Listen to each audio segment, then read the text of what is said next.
Hey Pejuang Rupiah, kembali lagi dengan saya Radil, trainer SBD dari SR12. Oke, di sini saya mau kasih tahu kalian tentang bagaimana sih kita menentukan target pasar. Sebelumnya saya mungkin sudah share tentang bagaimana kita memahami produk-produk kita. Dan kemudian kita lanjut ke tahap berikutnya adalah kita menentukan pasarnya.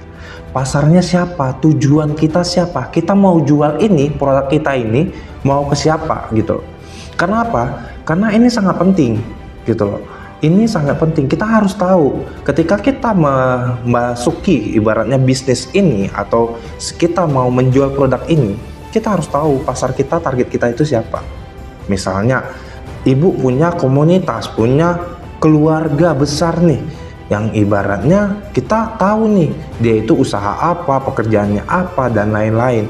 Bahkan termasuk mungkin karena kita keluarga, kita mengetahui dia pernah sakit apa dan lain-lain.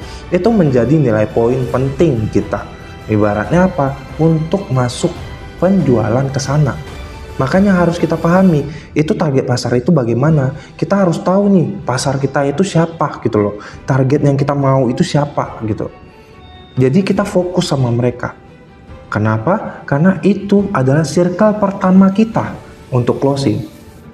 Banyak orang bilang bahwa wah sama saudara itu lebih sulit jualannya dan lain-lain. Enggak, Bapak Ibu.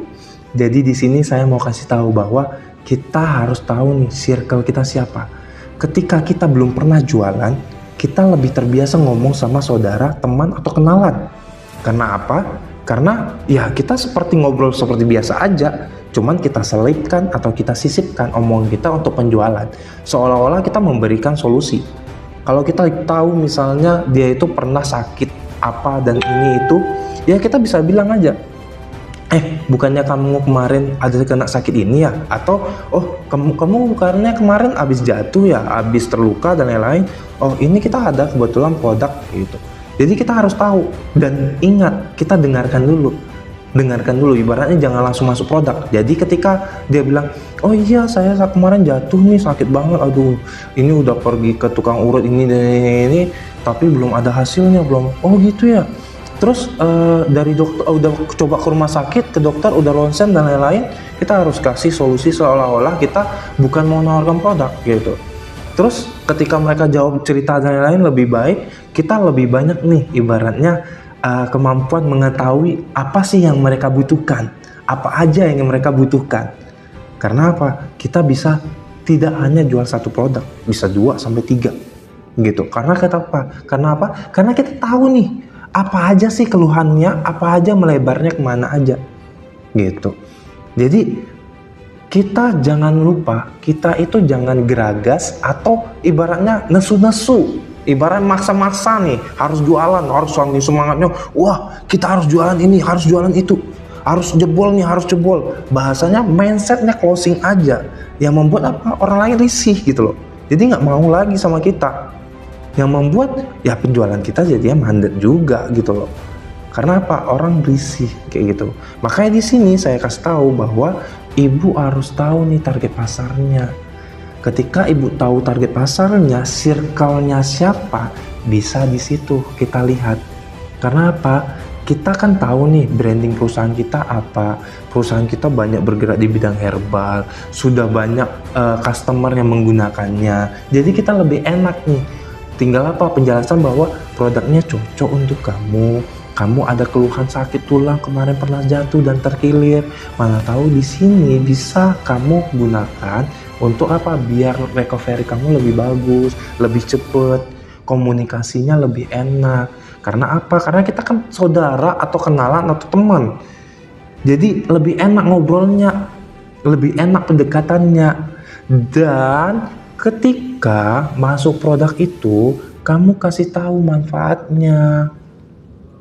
Kasih tahu dengan jelas bahwa sebelumnya ini ada testimoninya. Jadi ada yang udah pernah sembuh loh dengan keluhan yang sama, sakit yang sama. Kamu bisa nih menggunakan produk ini. Mudah-mudahan di kamu juga efeknya sama, hasilnya bagus gitu loh. Jadi apa? Jangan seolah-olah kita itu memaksakan geragas. Ingat, kita adalah seorang sales, marketing, ataupun reseller yang kita juga harus mendengarkan mereka, keluh kesah customer kita. Jadi kita itu seolah-olah berada di posisinya mereka dan kita memberikan solusi yang mereka bisa gunakan gitu loh. Kita harus tahu juga untuk itu, dan kita jangan ibaratnya kepikiran bahwa oh ini bisa dijadikan mitra, dan jangan dulu. Fokus kita ke penjualan dulu. Berikan dia manfaat, berikan dia produk ini sebagai dia menjadi ibaratnya apa? Testimonial kamu juga. Jadi kamu bisa bercerita kepada orang lain kalau misalnya manfaatnya dia terima dan mereka ngasih feedback ke kamu. Gitu. Jadi apa? Kamu punya lagi cerita lain, punya lagi bahan real kejadian di hidup kamu, gitu loh. Makanya di sini target pasar sama circle kita harus tahu. Jangan pula circle kita ternyata ibu-ibu yang suka dandan, yang suka nongkrong, suka jalan-jalan, kita tawarkan apa? Produk kesehatan dulu. Ya, nggak masuk dong. Seharusnya kita masukkan apa? Produk kayak misal perawatan, kecantikan, dan lain-lain. Yang dia suka bersolek, yang dia suka ibaratnya berdandan gitu. Karena kadang mereka itu udah banyak persiapan untuk kesehatan gitu loh. Karena apa? Hidupnya udah kayak mungkin jalan-jalan, hidupnya nggak terlalu terbebani, nggak ada keluh-keluh sakit-sakitan dan lain-lain. Ya jangan gitu loh. Sesuaikan produknya sama mereka gitu. Jika ada teman-teman mau tanya, bisa tanya di kolom komentar, nanti saya respon. Oke, sekian dan terima kasih. Assalamualaikum warahmatullahi wabarakatuh.